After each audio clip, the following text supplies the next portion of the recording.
Hey Good. guys, Jamie Doyle. How are you, sir? Good. How Good you doing, evening, Paul? everyone. I think it's about 5 minutes after 6. I think a few folks have been able to join us. I think we can go ahead and get started. Uh, First off, I'd just like to welcome everybody here to the virtual meeting tonight regarding zoning petition 2020-121, located along Bacon Avenue and South Turner Avenue in the city of Charlotte. My name is Paul Pennell. I'm with Urban Design Partners here in town, and we are the petitioning agent for the petitioner for this particular site. Jamie, do you want to introduce yourself? Hey guys, I'm Jamie Doyle. I'm one of the owners in this project and looking forward to discussing this tonight with y'all. Thanks for making the time. All right. Also joining us tonight from our office at Urban Design Partners is Maggie Watts. She'll be here to assist for any potential questions that may come up from the community as well. So I think we can go ahead and get started. I guess what we can do here is maybe hold all of your questions for the end of the presentation. And but as we're presenting, if you'd like to type in a question in the chat function, please by all means feel free to do so, and we'll get to all those at the end of the presentation. All right. So again, we're all here to meet safely and virtually regarding City of Charlotte Zoning Petition 2020-121. This consists of 3 parcels in between South Turner Avenue, Bacon Avenue, and the unimproved Chamberlain Avenue. Currently right now that comprises of about 1.1 acres. It's currently zoned today I2, that's industrial 2, and then also R22MF, which means 22 multifamily units per acre. That equates to about 12 total units that the portion of land adjacent Bacon Avenue is currently entitled for. So in the presentation, we're kicking it off here in the first slide with a picture of what the site currently looks like adjacent Bacon Avenue. We'll go ahead and jump to the next slide here. Oh, let's see if I am sharing my screen yet. Can everyone give me a thumbs up if you can see the presentation? I just want to make sure everyone out there. All right, great. So here's the site. Again, it's 1.1 acres in between South Turner Avenue and Bacon Avenue. On the planned north side of that white shape there is Chamberlain Avenue. It's a current paper right-of-way, City of Charlotte paper right-of-way, and we'll dig into some of the details of that here in just a moment. The current land use, as it stands today, is planned multifamily and industrial. Industrial is identified by the brown color here, and then the multifamily, you've got these horizontal colors, just to give you an idea as to what the land use plan currently shows for this particular area. And this is a site plan of the current rezoning petition. Within this rezoning petition, currently what is being requested are townhomes. The zoning district that we're currently requesting, or we're going to be requesting, is actually UR2. That's Urban Residential 2. It basically allows for townhomes to be constructed on site. And that's up to 15 total townhome units. 6 of those townhome units will be located adjacent South Turner Avenue in what is currently zoned I2. And then another 9 units within 2 separate buildings will be are being requested along Bacon Avenue and a portion of Chamberlain Avenue, which we will be improving. Today, again, as mentioned previously, it is a paper right-of-way. So we will actually be extending Chamberlain Avenue into the site. So units 9, 8, 7, and 6 can have frontage along a City of Charlotte public street. Now, some of you may be wondering, why is Chamberlain Avenue not being extended and connected to the existing Chamberlain Avenue on the planned west side? Well, there's a lot of environmental features shown there. There's an existing stream, some wetlands, lots of trees. So what we have coordinated with City of Charlotte Planning and CDOT, Charlotte Department of Transportation, is actually constructing a 12-foot wide multi-use pedestrian path connecting Bacon Avenue and Chamberlain Avenue. So that is a commitment that is being made within the development conditions. Those development conditions are incorporated into the rezoning petition site plan. You can see these up here. Feel free to read those on your own. It's great bedtime reading if you need something to read when falling asleep. But within those development conditions, it describes the commitments for that pedestrian path connecting Bacon and South Turner Avenue. This is a site plan color rendering that we have prepared that may better illustrate what's being proposed here. Again, we are improving Chamberlain Avenue to an extent. Basically, there's an alley, an existing alley on site. We're extending Chamberlain Avenue to that alley. These 4 townhome units and the 5 townhome units fronting Bacon will each have their own driveway. And we haven't determined yet, Jamie, you may actually be able to help. I'm not sure where this stands. I know there was some discussion as to whether or not each unit was going to have its own 2-car or 1-car garage. Regardless of what finally gets determined, every unit will have 2 parking spaces on site based on them having a driveway and at least a 1-car garage. Now over on South Turner, oh, go ahead, Jamie. Do you have any insight on that? It's gonna be a 1-car garage. It's not gonna be a 2-car. It's not gonna be a 1-car 2-car tandem like in front of the other. It's just gonna be a 1-car because on the back half of all the units will be another bedroom downstairs on the ground floor. Gotcha. Okay, thank you. So it'll be a 1-car garage within the driveway. Excuse me, 1-car garage plus the 1 parking space within the driveway for each unit fronting Chamberlain and Bacon. The townhome buildings along South Turner, they are each going to be 1-car garage also as well, and then they're each going to have a surface parking space on this 2-way access alley that's accessing South Turner as shown here. And then you can also see the planned multi-use, the 12-foot multi-use path that's connecting Bacon Avenue over to Chamberlain Avenue. So that will be a benefit to the pedestrians and folks that want to walk. Should be nice. This is a graphic representation of what's currently being studied for the look of the townhomes on site. This is by no means final, but it's a concept rendering a graphic representation of where we think this potentially could land. Most of the building materials, hardy plank, cementitious siding, glass, metal, wood, painted wood, no vinyl. I don't believe we're doing vinyl on this. Yep. Definitely not vinyl. Jamie, do you want to speak a little bit more on the type of building materials that y'all are looking at here, or does that pretty much sum it up from what I just? I think that's a pretty good summation. Okay, good. I think that's a pretty good summation, Paul. The only thing is we might look at when you're looking at this elevation, we might be looking at flat roofs with decks. So that's the only thing. But you said this is just a representation. Yep, it's a graphic representation of what could be going in here. And those stoops as shown, those are probably pretty accurate. There's some pretty good topo out there that we're going to have to work through. I think we're gonna have to come up with some creative solutions to that with the building units, but I don't think that'll be a problem at all. I think that's certainly something that we'll be able to work through. I do too.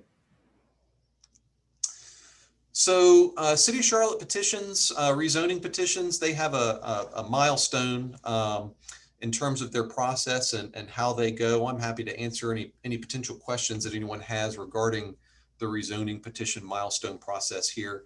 But tonight is our required community meeting. We are doing that tonight virtually, just due to current world circumstances with COVID-19. So we're doing that in a safe fashion. From this public community meeting, we're going to be moving on to a public hearing.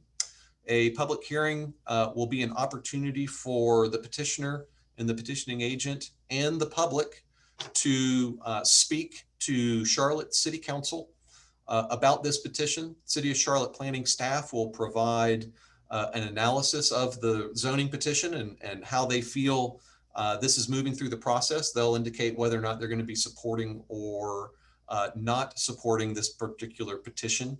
It's our opinion that we think City of Charlotte staff will be supporting this particular petition. At this public hearing, we'll present this presentation, mostly as you are all seeing it tonight. And then the public will also have an opportunity to attend virtually and voice their support or opposition to this particular petition. We certainly hope that we don't have anyone show up in opposition. We hope we can work with everyone in the community if anyone has any specific or particular concerns.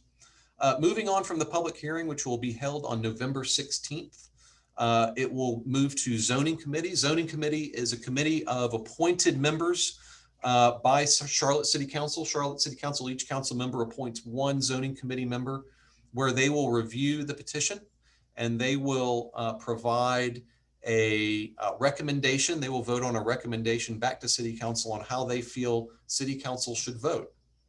2 weeks after that, after December 1st, it will be going to a City Council decision on December 21st, where City Council will actually vote and vote to approve or deny the petition.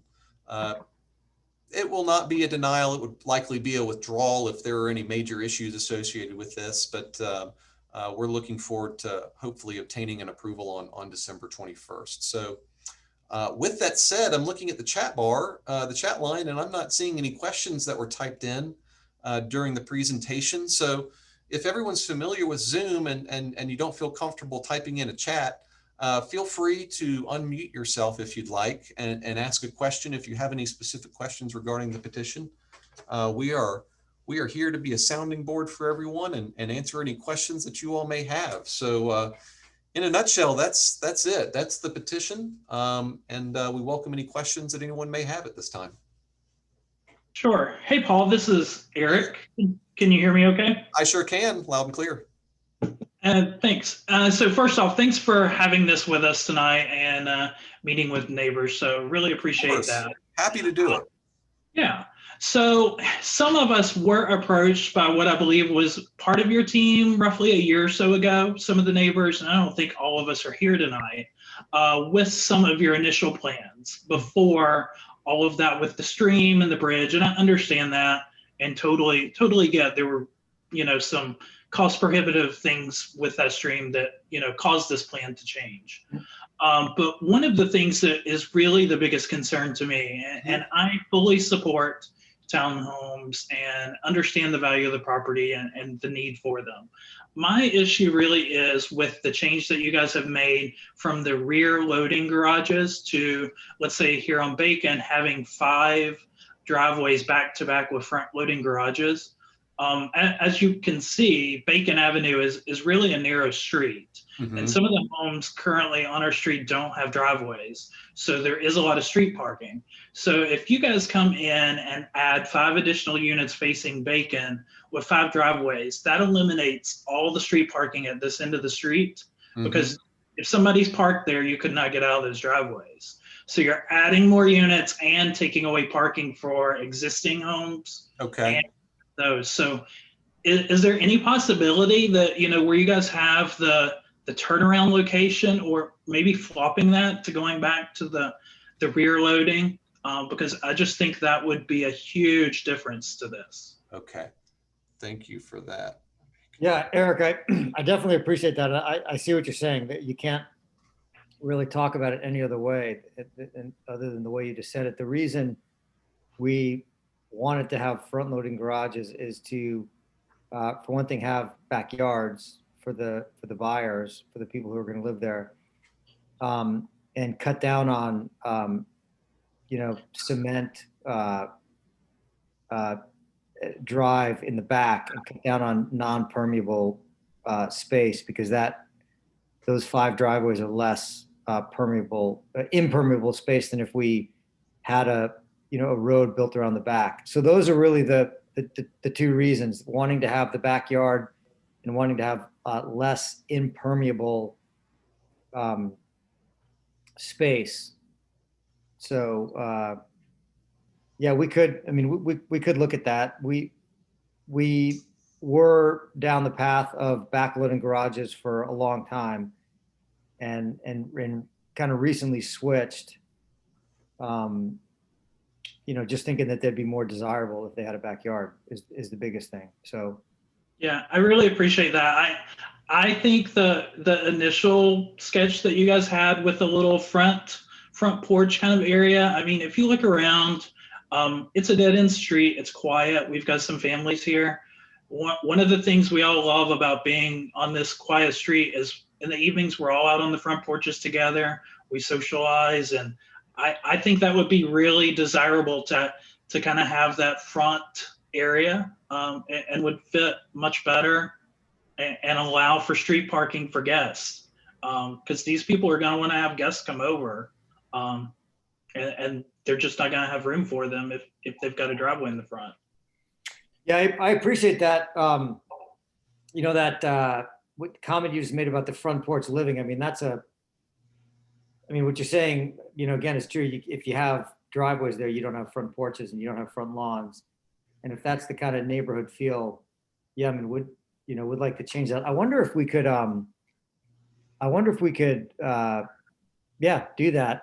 And the other thought I have is just, you know, kind of talking out loud is, or thinking out loud, is if we could change that, the 5 units along Bacon, Paul, to 4 units, and change those 4 units on Chamberlain to 5 units. I don't know that I mean, that would be. I think that's certainly something that could be done. That would remove one of the driveways off of Bacon if the rear load is, you know, depending on how we study that and if it ends up being an option or not, that would at least remove one of the driveways off of Bacon Avenue and put it onto Chamberlain Avenue. That would at least help, Eric. I know it wouldn't solve your request, but it could help at least. It can help. And I, you know, I'm really taking to heart, and I want to think about it more, the comment Eric is making about, you know, in addition to moving 1 unit over to Chamberlain off of Bacon. Yeah, I mean, you know, what about just making the units on Bacon backloading garages, and so you could have that front porch you know, kind of livability or whatever you want to call it. And then on with the 5 units on Chamberlain, maybe we keep those at front loading garages, and just to have the variety for, you know, different buyers that want the backloading garages for the livability on the front, and the front loading garages for the backyard. Hey, Eric, we'll study that. We'll take a look. I think you emailed me, I believe it might've just been through info@urbandesignpartners.com, but Eric, if you want to email me directly your contact info, you can reach me at paul@urbanddesign.com, and we'll look at this. We'll take a look at this for you. Yeah. Okay. I think that's a good point. Yeah, that wasn't me that emailed, but I think most of the neighbors would agree to that, especially the 2 houses at the very end of Bacon. Their driveway's cut in there tight as it is. So it's just going to be really tough. So I think that change would make a world of difference to it. Yeah, I think I really think that's doable. And this is Missy. I would just echo Eric's sentiments, as I'm on Bacon as well. And so I agree, and just really appreciate y'all taking the feedback and thinking of how it can be incorporated so it fits the neighborhood. And I do also agree that it would bring different buyers if you have 2 different scenarios on the townhome. So that could be really attractive to multiple people as well. Yeah. I agree. I think that's great feedback. Yeah, we'll definitely study that. We'll take a look. Give us a little bit of time, but we'll do it. Yeah, totally. I like it. Might not be tomorrow. It could be a few days, but we'll get there. Thank you guys for being receptive to that. It means a whole lot. Yeah, of course. Yeah, man. Well, you know, during rezonings is always a good process. Just because 9 times out of 10, heck, I'll even say 10 times out of 10, if the petitioners are working with the community, it's going to wind up being a much better project than if it's just done, you know. Totally, but that's you know, you guys are, I mean, Missy and Eric, you guys are providing insight into the, you know, the neighborhood, and that's invaluable. I mean, yeah, we of course want this to be something we're going to be happy to see these things built, and happy to see your neighbors that are there, and happy to see us there building them. So yeah, I think that's all, you know, really good stuff to talk about and to try to get done. Yeah, I think that's one of the things a lot of us love about being here. We're kind of close knit, and a lot of it's that front porch living. We've all kind of met each other that way and connected, and I think that's, you know, where a lot of younger buyers here. And I think that's probably a lot of your target would probably like the same thing. Yeah, our target is definitely younger, like, late 20s, early 30s. What, I mean, yeah, we'll obviously sell to whoever wants to buy it, but that's what I think we're going to see is, people that in that younger buyer, thing. So yeah, that all sounds really good. I like that. And Well- I hate to keep taking over the conversation. No, please. Someone has texted me to ask a question because they don't want to ask on the call. But do you have a timeline for, if best case scenario, if everything gets approved, in a timely fashion? Jamie, I can probably touch on that a little bit if you'd like. I can at least give the best case scenario timeline, and then Jamie, you can maybe share what your plans are. So if this were to be approved come December, it would then have to go through a whole nother round of permitting. That permitting would have to go through City of Charlotte Land Development Office, where it's basically construction documents would be reviewed by city engineering, urban forestry, planning, subdivision, et cetera, Charlotte Department of Transportation. That process would probably take somewhere between 5 and 6 months from the time that those drawings start to get developed and when they're approved. So even best case scenario, say it gets approved in December and Jamie decides, yep, we're moving forward, we're gonna line everything up and the timeline is perfect. Probably the soonest that construction would begin out here is probably late spring, early summer, somewhere in there. Jamie, if you want to share any specific details you may have. No, I think you're exactly right, Paul. And then the building I'm expecting, from the first, and I'm imagining the first units we would do would probably be along Bacon. And I would think that those would take, 9 months to a year to complete. If we do conventional stick built, which we're planning on doing right now. Gotcha. So I think so I think you're talking about a product, delivery by the spring or early summer of 22. Okay. Which is crazy to think about it being out that long, but that's about what it is. Takes a while to get things built. Yeah. T, I see you've got a question here. Let me jump back to the elevation again. This is a conceptual placeholder of what it could be. So we definitely appreciate any type of architectural feedback the community can provide. So T, your question was, would it be possible to keep the design more of a craftsman style rather than modern? I believe that style would fit in with the other homes within the neighborhood. Thank you for that. I think we can certainly take some cues, Jamie, as you work with your architects. You can certainly discuss with them that comment and take some updated craftsman styles that can be incorporated into these elevations. Yeah, that's a huge thing, T. I appreciate that. I'm a total craftsman style for home, like fan. I mean, I just love it, especially front porches. I just love that.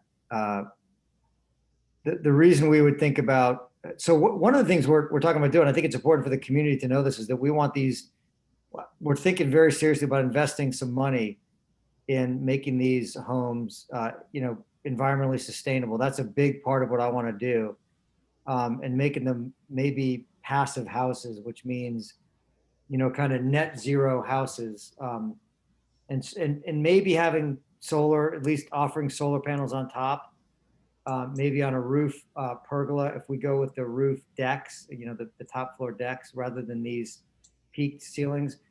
So the modern design would really be, kind of more in keeping with the, more energy efficient, maybe net zero housing. But I in general, short of that, prefer craftsman style to modern, just hands down prefer it. And I know that is in keeping with the neighborhood. I mean, I've certainly spent a lot of time in that neighborhood. I know that's the way it looks. So, I mean, my hope would be to have something that appeals to younger, millennials who care about environmental sustainability and investing, a little more, like, 5 or 10% more in a purchase price, to support that kind of, technology or sustainability, whatever you want to call it. We're kind of hoping that they're going to have some foresight and realize that the 5 or 10% they spend now is going to be more than made up for in the efficiency, and that the savings going forward will be way outshadow the money that they have to spend in the beginning. So all that's a rather long-winded way to say, I love the Craftsman style, and the sustainability part is what I'm mostly interested in, and making it look in keeping with the neighborhood is definitely something that we'll keep in mind. And I don't know, Paul, you probably have more experience than I do, but I don't know if we can. So the November 16th is the public hearing, and I mean, maybe we can get something together, before then. Yeah, I don't know. I don't want to promise too much. I don't know if we can do that or not. But yeah, I think we can maybe at least study it, and we'll go from there. Okay. But anyway, like I said, that was a long-winded answer to that. But yeah, I hear you with the Craftsman style thing, T. All right. Well, jump back to the site plan here.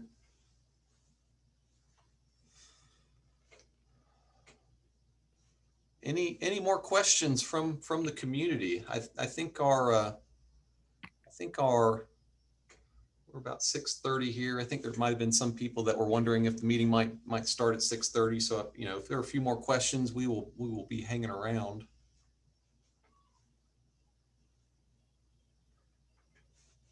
I'm just noticing, Paul, those units on Bacon, I think those are 20 feet wide. I think all the rest are 16 feet wide. I think because they certainly look wider. We can talk about that offline. Okay. And Maggie, you might be able to pull that up and confirm that just on what the unit width is. But it does look like in the rendering, I do believe they are maybe a little wider along Bacon than what the units are internally. Yeah, I can take a look at that and let you guys know. Okay. Thanks, Maggie. Appreciate that. Hey, Paul, can you send me this presentation? I like that rendering there, and Oh, absolutely. And the schedule, the time schedule is good. And actually, everybody, just to let you know, this presentation, we're currently recording it. So a recording of this presentation will actually be posted on our website, urbandesignpartners.com. On the left side of our website, there will be a tab that shows rezoning. Click on the rezoning tab. And then when you go to that page, you're going to see a few rezonings there. Click on the 2020-121. This is City of Charlotte Zoning Petition 2020-121. Click on that, and there will be a PDF copy that you can scroll through of the presentation that we presented tonight. And then also a recording of this presentation. That'll be up for at least 10 days. We'll keep it up on our website for at least 10 days. So if anyone in the community may have missed this presentation, they can go to our website and watch it and check this out. Get all the same information everyone's gotten. So I did just check the dimensions in there. It must be optics in our rendering, but they're actually all the same widths. Oh, thanks. Gotcha. Mm-hmm. Thanks, Maggie. Thanks, Maggie. Yeah. Sure. T, I see that comment there in the chat line. How you definitely prefer the peaked roof to a flat roof. We'll definitely keep that in mind. Yep. Got it. Yeah, I would second that too. The peaked roof, at least anything, and I hate to sound like just the Bacon Avenue stuff, but maybe since those are closer to the street, if those tie into, like he said, a little bit more of the Craftsman style with a little front porch, that would give your buyers, some option and variety. That's true. The solar arrays would actually work better probably on peaked roofs than pergolas. They're pretty expensive to put on hanging pergolas on top. They're better. So yeah, that could be a marketing thing. Like if you want solar panels, buy one of the 4 or 5 units on Bacon, and you'll have, you'll have, Yeah. a pitched roof, yeah. Yeah, and they can't get a skyline view from over here, so. Yeah, no, you're exactly right, Eric. We've actually flown drones over there, and figured that out, that in the fall you might have a little bit, and I'm talking from the third floor of these things. But Yeah. I wouldn't imagine you guys would have, any skyline. But you're so close. I mean, the location is so great. And what do you guys hear in the neighborhood about the trolley coming in, the Lakewood trolley? Do you guys hear any buzz about that? This is Eric again. I haven't heard anything recently. I know they did acquire the older train and brought it in. They had it out on the tracks, I want to say back last fall. It was definitely prior to COVID when it was warm. And they had a day where they were showing it off to people. Oh, that's cool. But I think there was some issue with the bridge that goes over next to Fraser Park that they were trying to work out. I think that's the last key.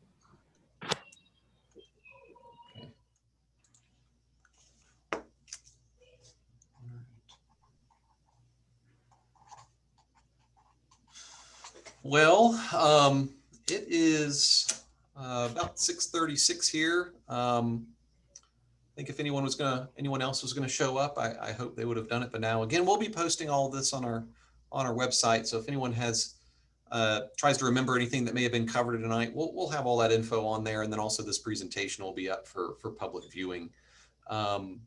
But if anyone in the community has any questions at all, please feel free to reach out to us. Again, my email address is paul@urbandesignpartners.com. You can also reach me at info@urbandesignpartners.com. But we will be here to answer any questions regarding this zoning petition moving forward, and look forward to continuing to work with the community on this petition as it continues to evolve. Well said, Paul. Thank you very much. Thanks, everyone. Thanks, Maggie. So just Thank one you, more. guys.